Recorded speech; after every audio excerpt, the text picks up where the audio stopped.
चल रहा है और दिसंबर से मार्च तक के बच्चों के लिए बहुत ही इंपॉर्टेंट 3 मंथ्स होते हैं। इस इंपॉर्टेंट 3 मंथ्स में आपके लिए मैं हर वीडियो में वो चुने हुए टॉप 10, टॉप 20 और टॉप 100 क्वेश्चन हर एक क्लास के लिए लाऊंगा जिनके बोर्ड एग्जामिनेशंस इस टाइम पीरियड में होते हैं।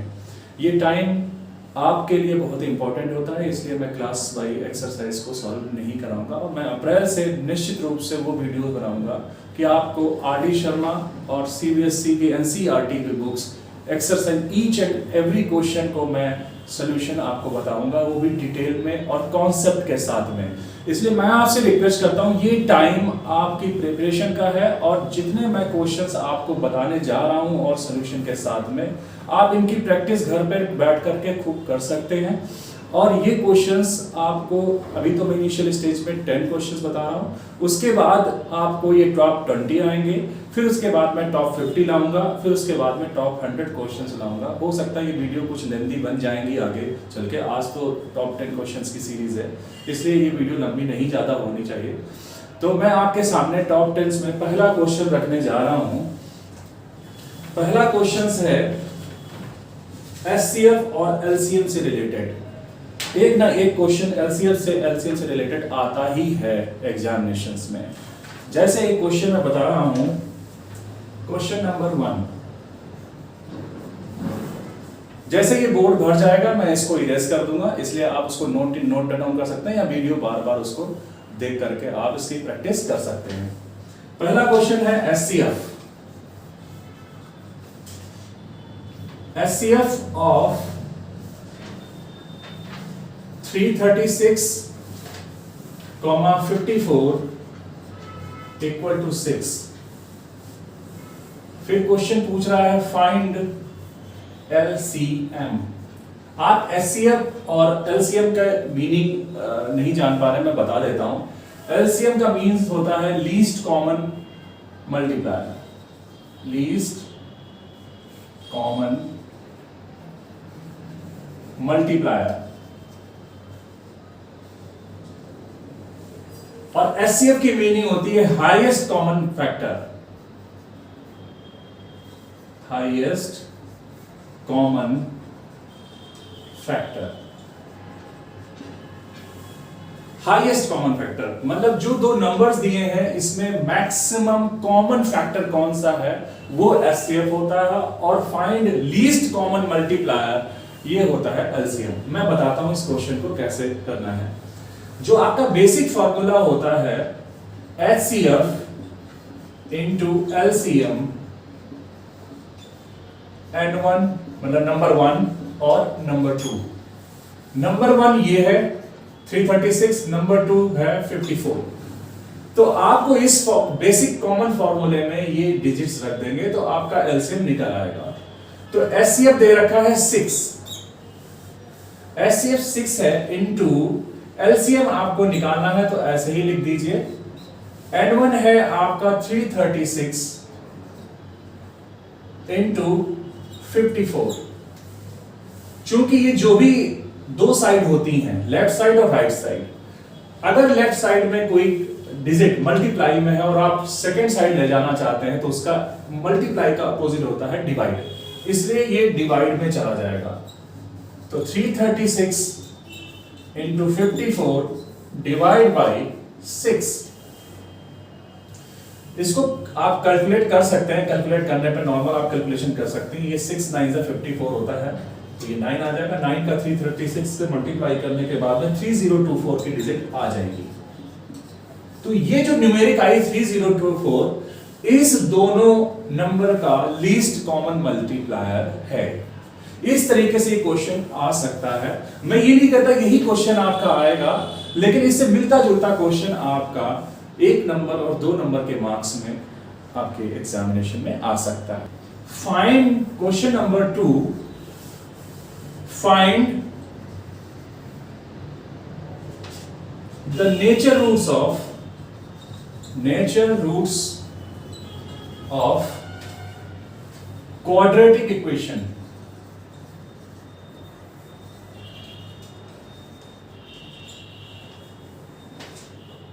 2x² minus 4x plus 3। बच्चों ये क्वाड्रेटिक इक्वेशन, कई सारी इक्वेशन होती है, लीनियर इक्वेशन होती है, क्वाड्रेटिक इक्वेशन होती है, क्यूबिक इक्वेशन होती है और पॉलिनोमियल्स भी होते हैं। अगर इसकी पावर 2 होती है, किसी भी इक्वेशन की पावर मैक्सिमम पावर 2 होती है, तो उसे हम क्वाड्रेटिक इक्वेशन की फैमिली में काउंट करते हैं। अब इसको सॉल्व कैसे करते हैं बच्चों? इसके नेचर रूट्स निकालने।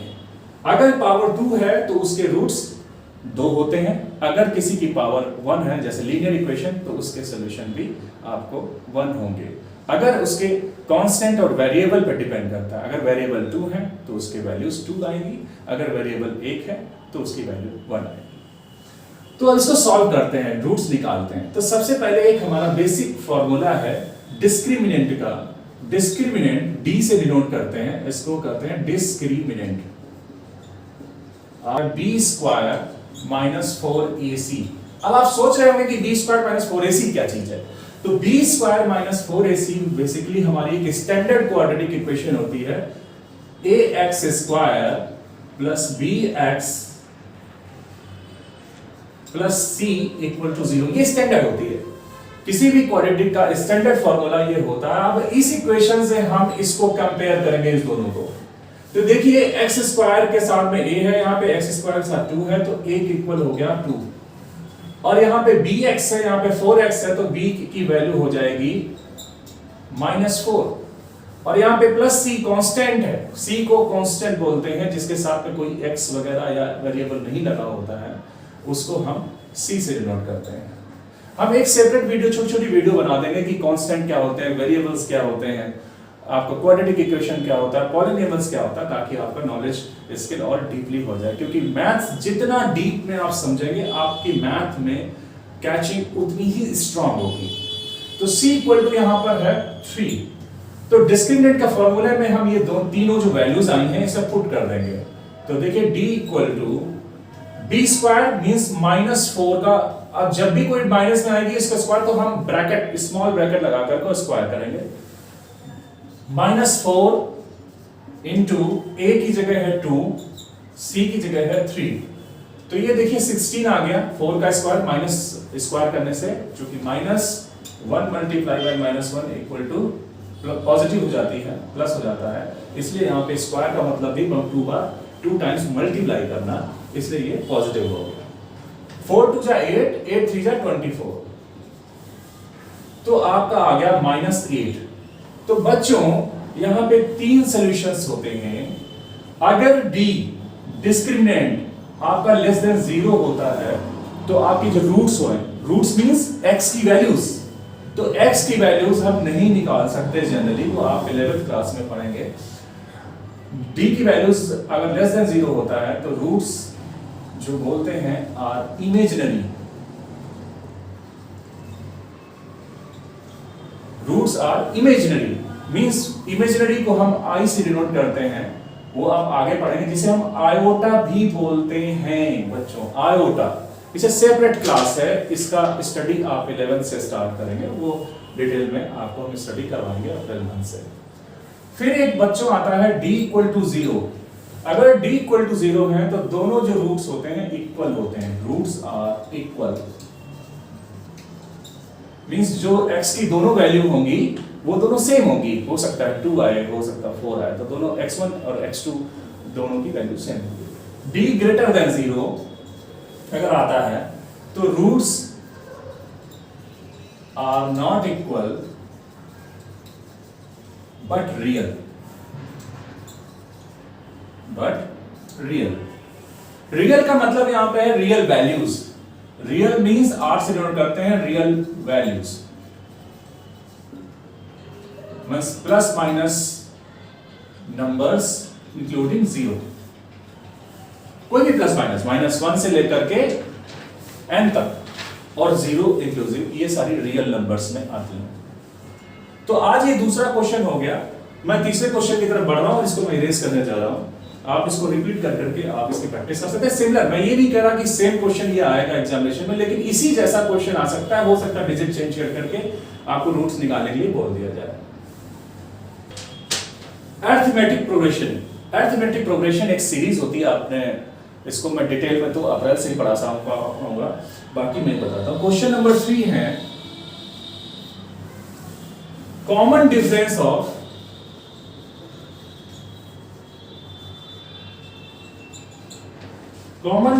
Of AP. आपको निकालना है एपी और अरिथमेटिक प्रोग्रेशन। एपी का मींस होता है अरिथमेटिक प्रोग्रेशन मींस होता है सीरीज जो एक नियत अंतराल पे एक नियत डिफरेंस से आगे बढ़ती चले जाए, उसे हम प्रोग्रेशन सीरीज बोलते हैं, अरिथमेटिक प्रोग्रेशंस। जैसे पहला आपका इन्होंने दे रखा है 1/a, 3 - a divide by 3a, 3 - 2a divide by 3a। ये क्वेश्चन है, इसका आपका कॉमन डिफरेंस निकालना है। तो बच्चों अरिथमेटिक प्रोग्रेशन का एक प्रॉपर कॉन्सेप्शन है कॉमन डिफरेंस ऑफ एपी। तो हम निकाल लेते हैं d = t2 - t1, तो t2 हमारा है 3 - a अपॉन 3a - 1/a। तो यहां पर आप देख पा रहे हैं कि हमें इसको इक्वल करना पड़ेगा, तभी हम सब्ट्रैक्ट कर सकते हैं, इसलिए 3a हो गया, यहाँ पे 3 का मल्टीप्लाई हो जाएगा ऊपर नीचे, तो यहाँ पे हो जाएगा 3 - a -3, तो 3 से 3 डिफरेंस कट गया, तो ये बचा -a अपॉन 3a, तो a से a कट गया, बचा -1/3। तो इस सीरीज का जो कॉमन डिफरेंस है वो -1/3 आ गया, आपका यही आंसर हो गया। बच्चों हम नेक्स्ट क्वेश्चन की तरफ बढ़ते हैं। Question number 4, evaluate sin square 60 plus 2 tan 45 degree minus cos square 30 degree की वैल्यू निकालनी है आपकी। आपको बच्चों एक बात बता दूं, ये sin स्क्वायर 60 है, ये sin 60, sin 30, tan 30, tan 15 इस तरीके की वैल्यू आपको मेमोराइज करने में बड़ी डिफिकल्टी हो रही होगी। तो मैं आपको एक सेपरेट वीडियो में सिखाऊंगा कि इनकी वैल्यूज को याद करने की कोई जरूरत नहीं है, मतलब करने की कोई जरूरत नहीं, मैथ सिर्फ समझने का कॉन्सेप्ट है। इसके कॉन्सेप्ट अगर समझ में आ जाते हैं तो आपको कभी भी कोई रटने की जरूरत नहीं होती। मैथ्स कभी भी रटना नहीं सिखाती है, उसको अंडरस्टैंड करना सिखाती है। स्टेप बाय स्टेप आपको कॉन्सेप्ट आने चाहिए जो जीवन में कभी भी नहीं भूल सकते हो आप। इसलिए मैं इसका सेपरेट वीडियो बनाऊंगा कि sin 30, tan 30, tan 60, tan 90, tan 120 इस तरीके 180 तक मैं उसकी वैल्यूएशन को आपको निकालना सिखाऊंगा टेबल में, उसका सेपरेट में बनाऊंगा। तो इसके मुझे पता है, टेबल से देख करके आपके बुक्स में दे रखी होगी टेबल इसकी वैल्यू। तो sin 60 की जो वैल्यू होती है वो √3/2 होती है, और ये सेम होती है cos 30 की वैल्यू से। tan 45 की जो वैल्यू होती है 1 होती है। इन सारी तीनों वैल्यूज को आप इसी क्वेश्चन में पुट कर दें। sin स्क्वायर 60 की वैल्यू स्क्वायर है, इसलिए √3/2 का होल स्क्वायर प्लस 1 × 2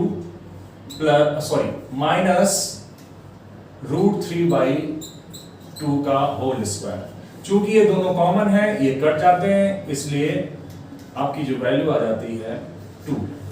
बहुत ही इजी था क्वेश्चंस ये बच्चों। एक नंबर में क्वेश्चंस इस तरीके के क्वेश्चंस आ सकते हैं अगर आपको वैल्यू आसानी से निकालनी आती है या आपको मेमोराइज हो गई है निकाल कर, तो इसलिए आप आसानी से ऐसे questions. 5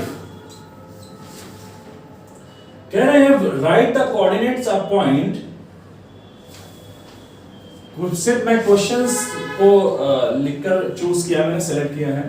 right the coordinate of P which is equidistance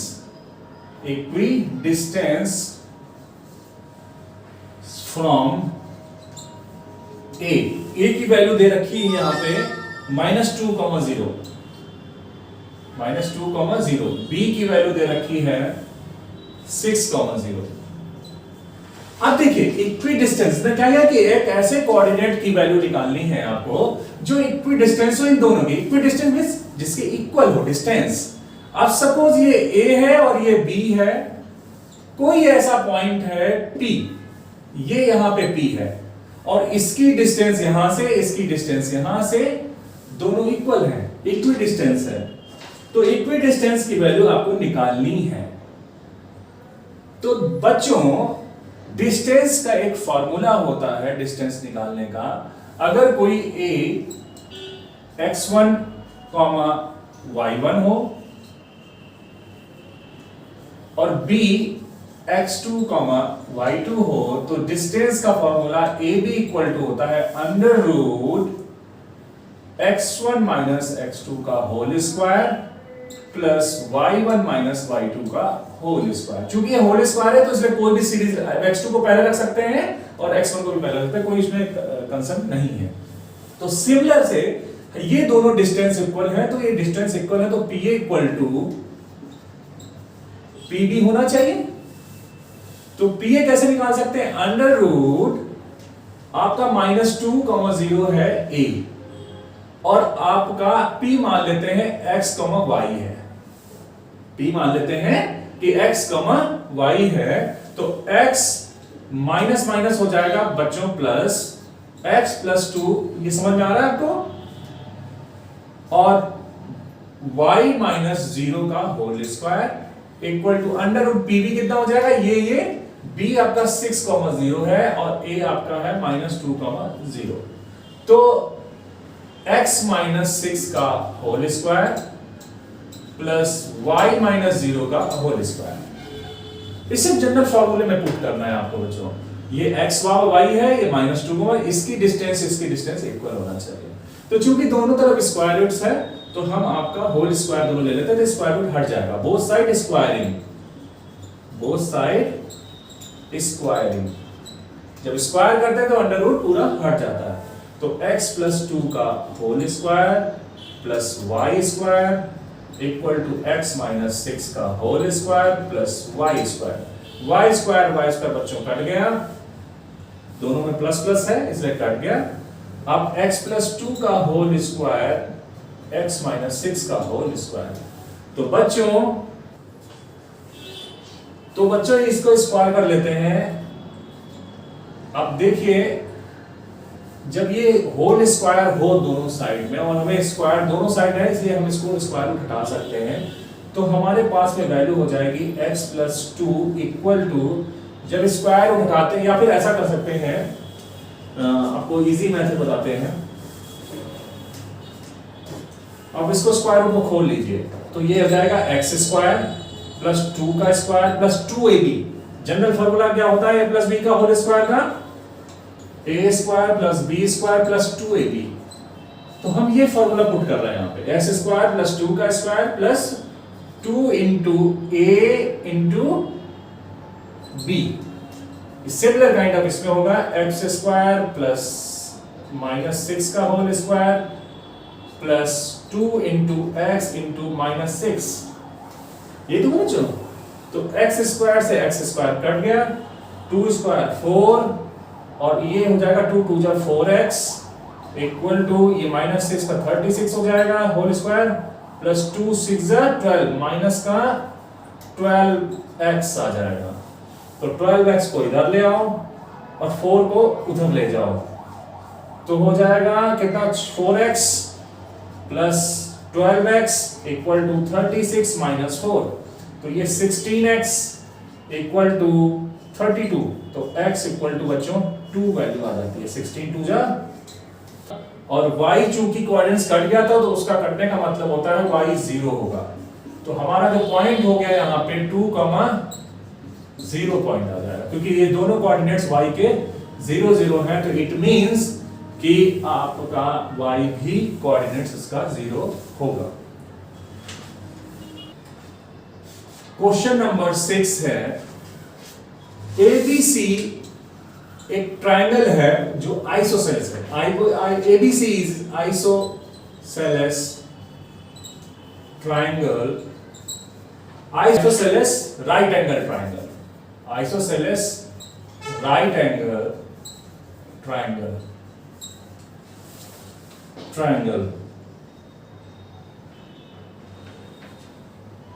AC equal to 4 centimetre दे रखा है और आपको लेंथ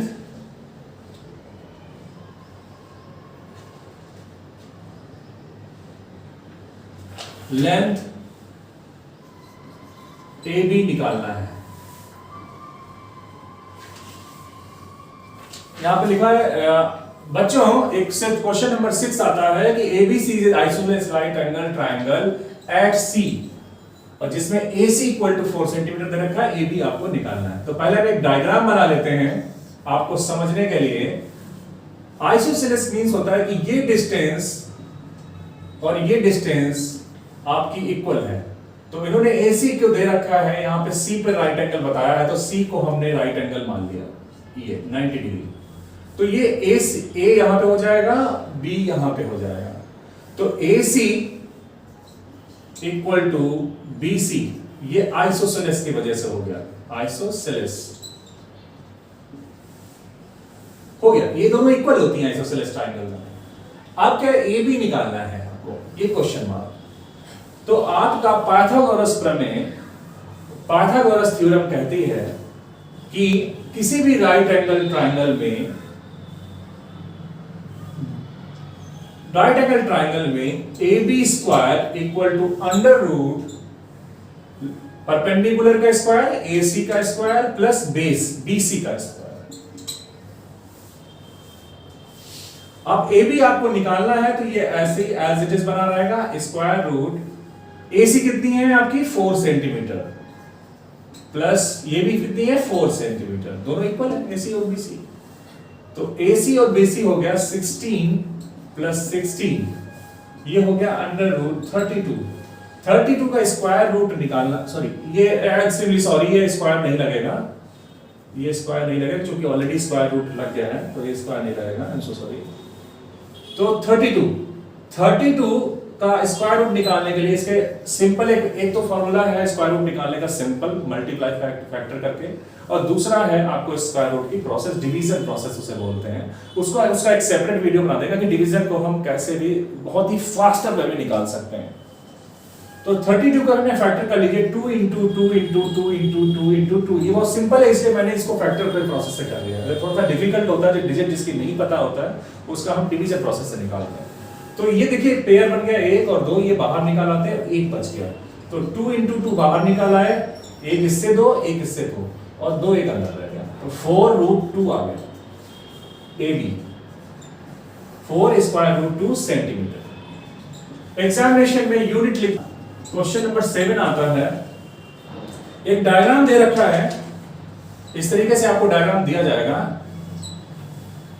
ये A है, ये B है, ये C है और ये बीच में आपका पैरेलल DE लाइन है, और इन्होंने दे रखा है D पैरेलल टू BC, मतलब ये लाइन इसकी पैरेलल, ये पैरेलल का सिंबल है। और find the length of AD, find the length of AD, और आपको दे रखा है AE equal to 1.8 centimetre, BD equal to 7.2 centimetre, और C दे रखा है 5.4 सेंटीमीटर। बच्चों समझ में आ रहा है? AE ये लेंथ हो गई, ये दे रखी है 1.8, मैं लिख देता हूं वहां पे। BD ये हो गई 7.2 सेंटीमीटर, और CE ये दे रखा है 5.4 सेंटीमीटर। बच्चों आपको बता दें, जब किसी ट्रायंगल में दो लाइंस पैरेलल होती हैं और उनके जो रेसिप्रोकल होते हैं AD डिवाइड बाई AB और AE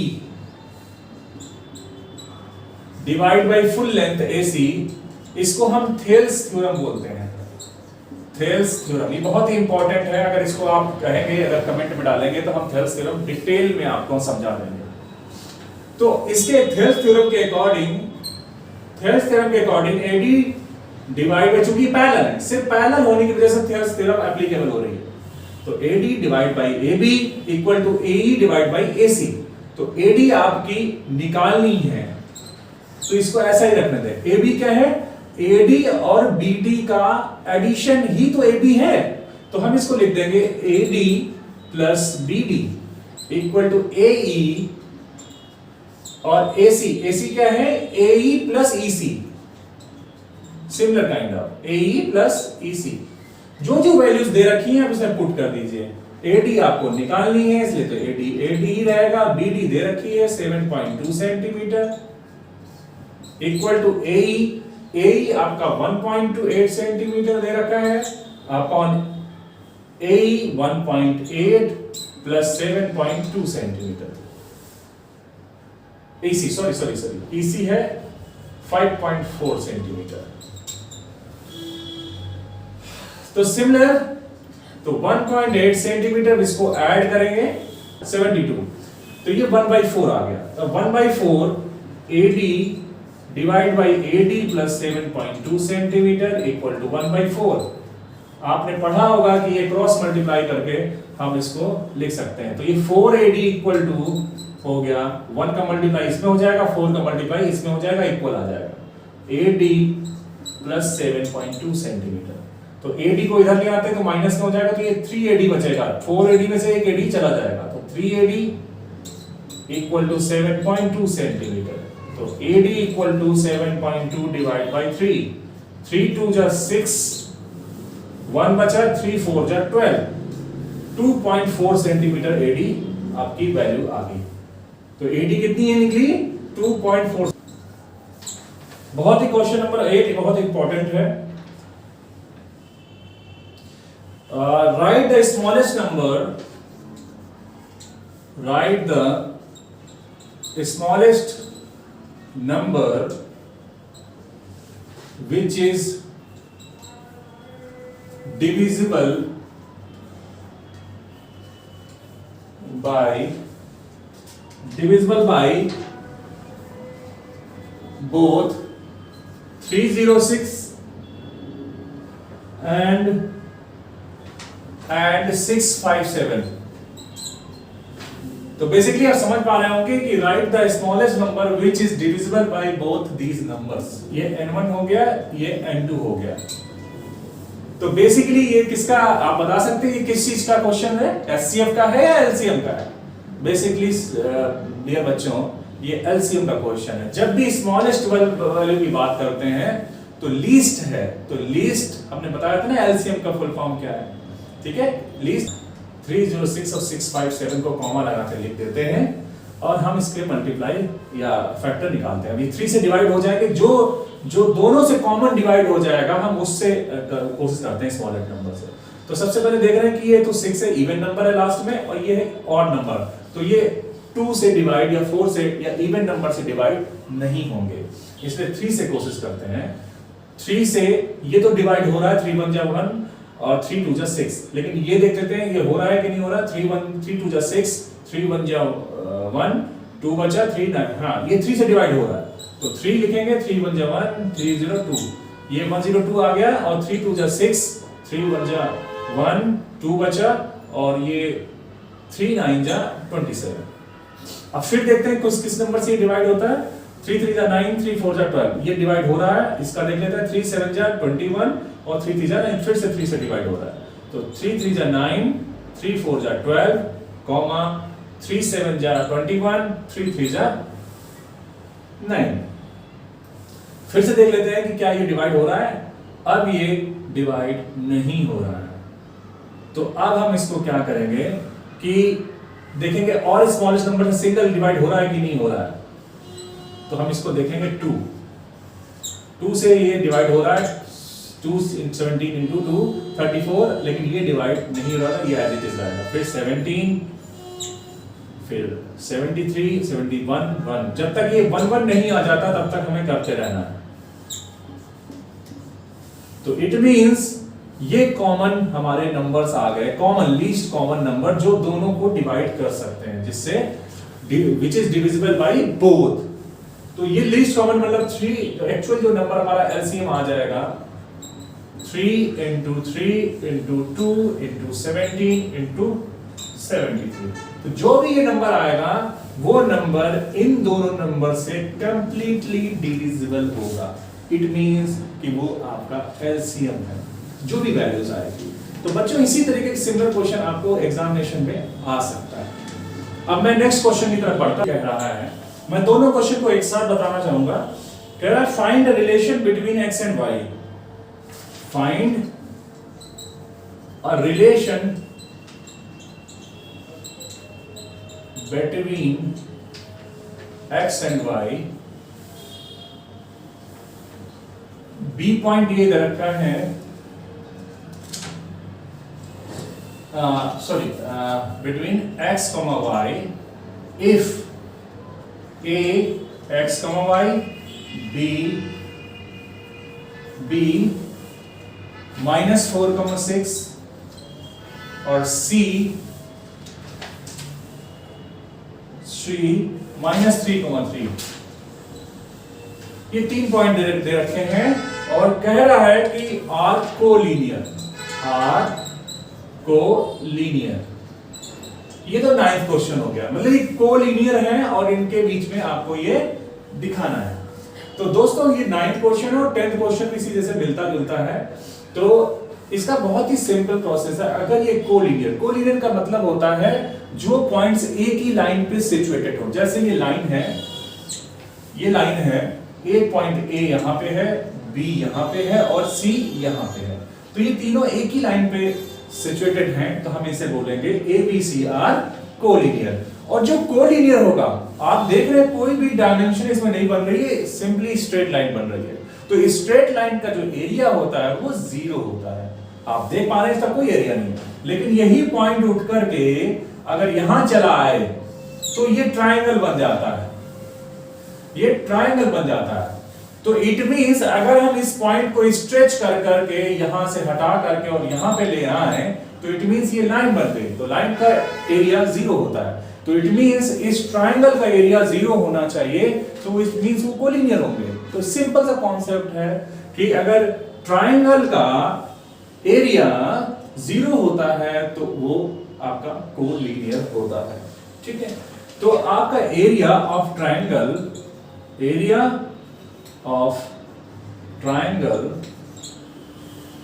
तो बच्चों एरिया ऑफ ट्राइंगल होता है 1/2 x1 y2 minus y3 plus x2 y3 minus y1 plus x3 y1 minus y2। ये एरिया ऑफ ट्राइंगल का फॉर्मूला है। लेकिन ये कैसा होना चाहिए कोलिनियर के लिए? 0 होना चाहिए। तो अब हम इसमें तीनों जो है, ये x1 है, ये y1 है, ये x2 है, ये y2 है, ये x3 है, ये y3 है मान लेते हैं। तो इसकी वैल्यू रख दीजिए। तो हाफ x1 क्या है? x है आपका। y2 क्या है? 6। y3 क्या है? 3 प्लस x2 क्या है? -4। तो यहां पे माइनस आ जाएगा बच्चों। y3 माइनस y1, y3 क्या है? 3, y1 क्या है? y, और x3 क्या है? -3। तो ये माइनस हो जाएगा बच्चों।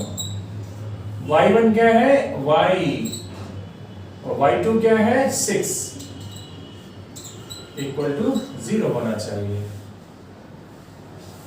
सिंपली ये हाफ है तो हाफ उधर चला जाएगा 0 पे, तो वो 0 हो जाएगा। तो यहाँ पे ये डिजिट खत्म हो जाएगा। ये 6 माइनस 3 बचे, तो 3 इंटू एक्स 3x हो गया, -4 का अंदर हम डिस्ट्रीब्यूशन कर देते हैं, तो 4 इंटू 3 12, माइनस का 12, और ये माइनस और माइनस मिला करके हो जाएगा ये प्लस 4y, ये माइनस 3y, और ये माइनस माइनस फिर से प्लस हो गया, ये 3 6 18 इक्वल टू 0। अब देखिए बच्चों, माइनस के 12 है, ये प्लस के 18 है, तो ये हमारे बचे 6 के प्लस के, और ये 4y में से 3y चले गए, तो आपका y बचा, और ये 3x plus y equal to 0 बचा। तो 3x plus y equal to -6, ये दोनों में रिलेशन आ गया। वही तो पूछा आज का फाइंड एरिया ऑफ ट्राइंगल। मैंने बताया था आपको कि ये क्वेश्चन मिलता जुलता है। Area of triangle whose vertices are 1 minus 1 minus 4 6